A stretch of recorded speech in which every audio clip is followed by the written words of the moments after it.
Salut à tous et ravi de votre connexion au ministère spirituel chrétien qui vous dévoile les profondeurs énigmatiques Robert Ondoa Outreach Ministries Room.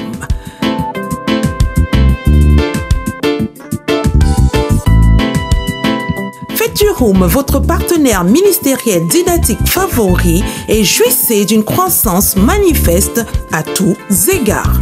À vos marques et top départ en compagnie des prédications exceptionnelles de Bishop Dr. Robert Ondoa.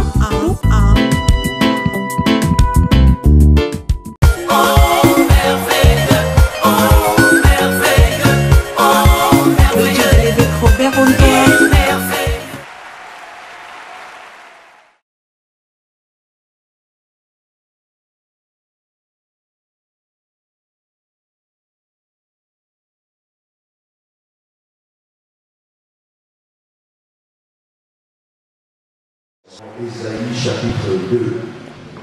Je vais commencer par une petite parole et après nous entrons dans un moment de prière et ainsi nous allons adorer notre Dieu. Amen. La Bible dit dans Ésaïe chapitre 2, dès le deuxième verset, il arrivera dans la suite des temps que la montagne de la maison de l'Éternel sera fondée sur le sommet des montagnes, qu'elle s'élèvera par-dessus les collines et que toutes les nations y afflueront. Venez et montons à la montagne de l'Éternel, à la maison du Dieu de Jacob, afin qu'il nous enseigne ses voies et que nous marchions dans ses sentiers. Car de Sion sortira la loi et de Jérusalem la parole de l'Éternel. Il sera le juge des nations, l'arbitre d'un grand nombre de peuples. De leur glaive, ils forgeront des joyaux et de leur lance des serpents. Une nation ne tirera plus l'épée contre l'autre et l'on n'apprendra plus la guerre. Amen. La Bible dit qu'il arrivera des temps où la montagne dans la suite des temps, la montagne de la maison de l'Éternel sera fondée au sommet des montagnes. Il y a des montagnes, mais il y a une montagne qui doit s'élever au sommet des montagnes. Et cette montagne-là, c'est toi et c'est moi. Nous sommes la montagne de Dieu, nous sommes Sion, nous sommes la sainte montagne de l'Éternel. Et Dieu dit qu'il arrivera dans la suite des temps que cette montagne s'élève au-dessus de toutes les autres montagnes. Les autres montagnes, une montagne c'est quelque chose de solide, une montagne c'est quelque chose de fort. Les autres montagnes peuvent s'élever, les autres montagnes peuvent parler, les autres montagnes, la magie peut parler, mais la magie ne parlera jamais plus fort que la puissance de Dieu dans un enfant de Dieu. Alléluia. La Bible dit que dans la suite des temps, il arrivera que les montagnes s'élèvent. Nous, enfants de Dieu, aujourd'hui, la grande difficulté que nous avons, c'est celle de comprendre que notre montagne se situe au-dessus de toutes les autres montagnes. Nous laissons les montagnes nous parler.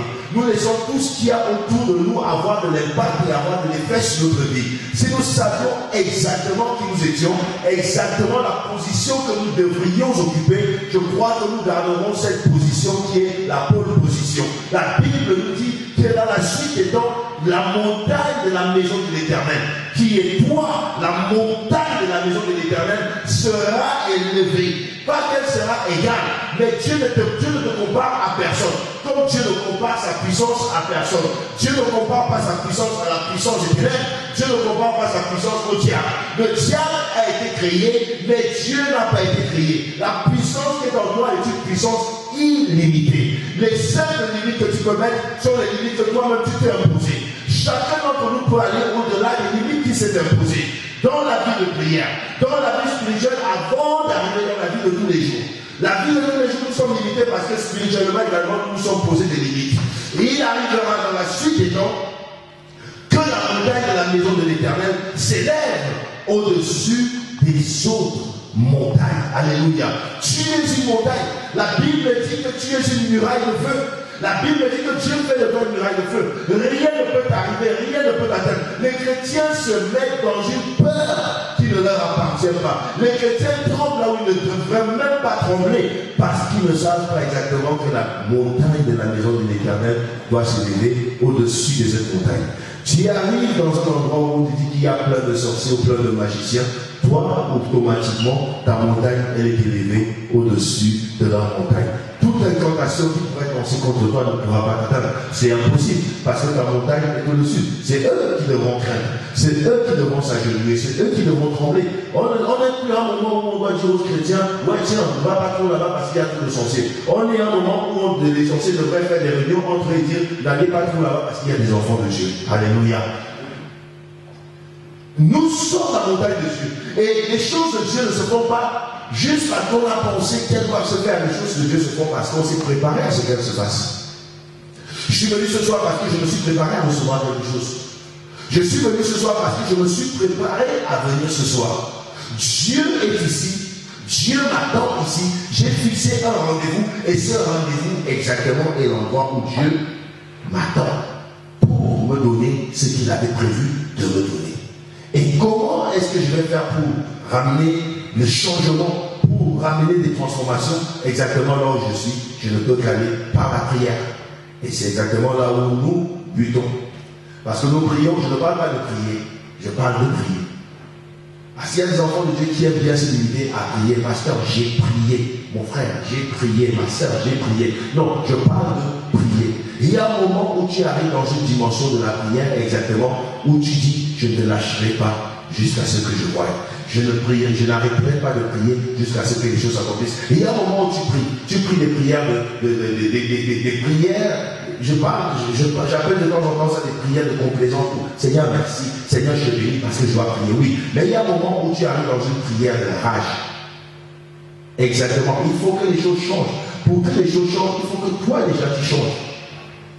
Si tu ne changes pas, les choses ne changeront pas tout autour de toi. Si ta mentalité, ta manière de voir les choses ne change pas, rien ne bougera. Dieu ne fera rien sur cette terre s'il n'y a pas des gens qui prient. Il ne faut même pas rêver. Dieu cherche des gens qui peuvent aller à la prière, des gens qui peuvent aller à la prière pour que les choses avancent. Dieu travaille avec ton concours pour que les choses bougent. Si tu ne fais pas bouger les choses ne bougeront pas. Depuis que Dieu a annoncé l'arrivée de Jésus sur la terre dans Genèse, il a mis sur la terre des gens qui ont pris conscience que ceci devait se faire, qui ont commencé à prier. Ils ont prié depuis Genèse jusqu'à ce que Jésus vienne naître dans Matthieu, dans Luc. Dieu a trouvé des gens qui ont prié. Il est descendu la dispensation de la promesse, la dispensation d'ainsi de suite, la dispensation d'ainsi de suite, jusqu'aux prophètes. Les prophètes n'ont pas arrêté de prier pour que Jésus vienne.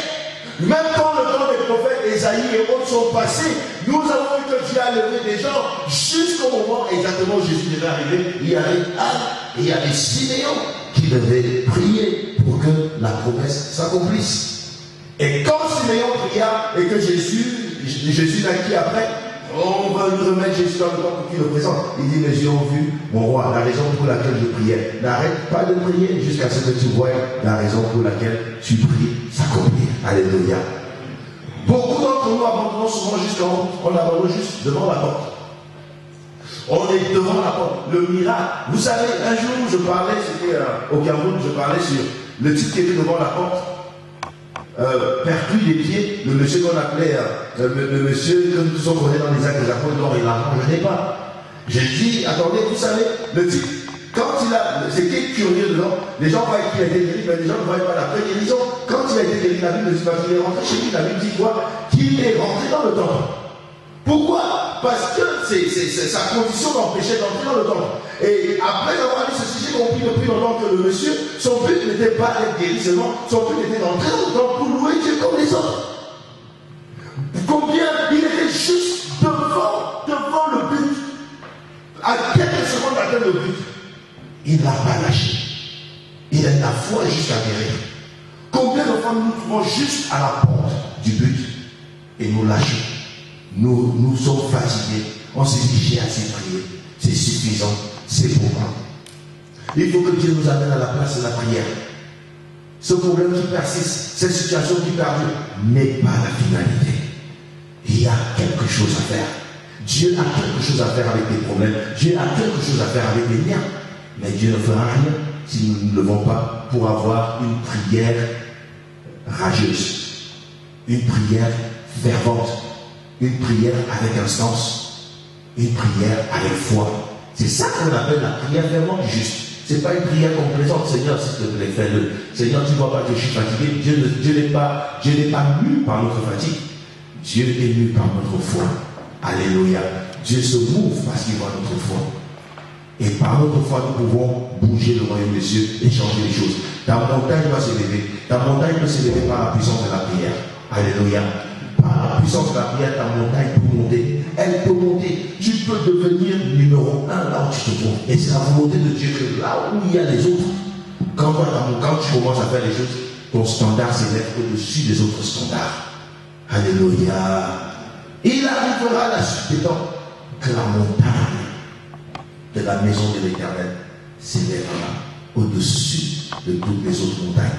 Et je crois que nous devons placer la barre tellement haute. Si nous sommes venus là, c'est pour faire les choses proprement et clairement, pour que la gloire de Dieu se manifeste, pour que la gloire de Dieu s'élève. Alléluia. Je voudrais que nous puissions avoir un temps de prière et un temps de louange, un temps d'adoration, et puis que la parole qui va venir, qu'elle soit exactement préparée. Quand on se dit en sortant d'ici, Seigneur, la parole là, je crois qu'elle était préparée pour moi spécialement. Quelqu'un peut peut-être dire, oh, si c'est pour moi, oui, parce que chacun prendra les mots pour lui. Chacun prendra selon ses attentes. Mais nous sommes là ce soir parce que nous croyons que Dieu peut faire et que Dieu va faire. Alléluia. Qui croit avec moi que Dieu va faire? Dieu est capable. Alors nous allons nous tenir et nous voulons commencer un petit moment de prière. Là, sois juste devant la présence de Dieu. Pense à ton Seigneur. Pense à ton Dieu. Ne regarde pas ce qui se passe à gauche ou à droite. Ne pense pas à ce que tu n'as pas, parce que ça peut t'amener très loin dans la distraction. Pense à ce que Dieu a fait pour toi. Est-ce que tu sais combien de personnes aujourd'hui n'auraient pas voulu te voir vivant ou vivante? Est-ce que tu sais combien de personnes te lancent des boules de feu ou te jettent des incantations enflammées? Si tu es là, c'est parce que Dieu a voulu que tu sois toujours là. Si tu es là, ce n'est pas par un effort personnel. Et Dieu te donne une vie qui est gratuite. Une vie exactement où tu ne peux pas, qui ne te donnera pas, même après ce programme, avant que tu n'ailles dormir, Dieu ne te prendra pas une facture en te disant, tiens, tu dois me payer autant. Alors ce que Dieu attend tout simplement de nous, c'est la reconnaissance et les actions de grâce. Peut-être tu n'as pas eu le temps de lui dire assez merci dans cette journée. Tu n'as pas eu assez de temps de lui montrer combien de fois tu étais reconnaissant pour la vie, combien de fois tu célèbres cette vie qu'il t'a donnée. Mais Dieu est là. Commence à remercier Dieu pour la vie. Commence à le remercier. Commence à le remercier. Seigneur, je te rends grâce, Seigneur. Je te bénis pour la vie. Je te remercie. Je te remercie d'être mon Dieu. Je te remercie d'être mon papa. Je te remercie par tout puissant parce que, Seigneur, quand je pense à toi, Seigneur, je suis ému au très fond de moi. Je te remercie parce que tu es la raison pour laquelle je vis. Je ne vis pas, Seigneur, par accident. Je ne vis pas par hasard. Je ne vis même pas par un effort personnel, Père tout-puissant. Car, Seigneur, quand je m'endors, je dors, Père tout-puissant, comme un cadavre. Et tout autour de moi, des choses peuvent se passer, Seigneur, je suis inconscient. Je remercie parce que même dans mon inconscient, Père tout-puissant, dans mon inconscient, Seigneur, tu te manifestes, Père tout-puissant. Tu me protèges, Seigneur. Tu me gardes, Père tout-puissant. Tu me préserves, Seigneur. Quand l'ennemi vient comme un flot, Seigneur, ton esprit le met en fuite, Seigneur. Je te remercie, Seigneur, pour le souffle de vie. Je te remercie, Père tout-puissant, parce que je ne vis pas, Père tout-puissant, parce que j'aurais fait quelque chose de spécial, mais je vis parce que c'est toi qui le veux. Qui connaît fantastique, fantastique, fantastique, fantastique, fantastique, fantastique. Mon Dieu est fantastique. Mon Dieu est fantastique. Je m'appelle Bologna.